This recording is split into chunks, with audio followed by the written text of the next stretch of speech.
So previously we looked at where the supply and demand curve cross, where they intersect, and that's our price equilibrium. Next we're going to look at a surplus. So you can think of a surplus like in a typical year, maybe not this year, but a typical year of a baseball game in April. With Rogers Center, there's a lot of empty seats. So you have a surplus of seats. The demand is lower than the supply. A lot of seats are being supplied at a certain price, but the demand just isn't there. So you have a surplus because you have empty seats. In this ice cream example, we'll say if the price was $2.50, bring this across here, rather than having 7 people wanting to purchase this ice cream, now at $2.50, we only have 4 people.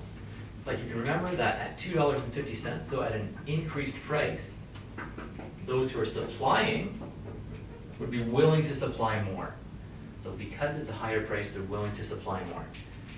This is what we call a surplus. The demand is lower than the supply in this case.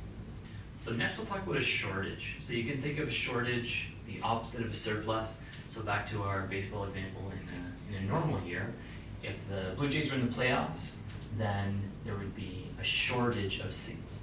There'd be more people outside willing to make the purchase at that price without enough supply. So every seat in the stadium would be full, and there would still be other people who would still be willing to make that price.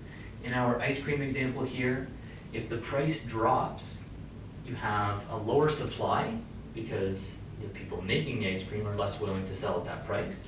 But also when the price drops, you have a higher demand. More people are willing to make the purchase at that price. So here we have a shortage. We don't have any ice cream left.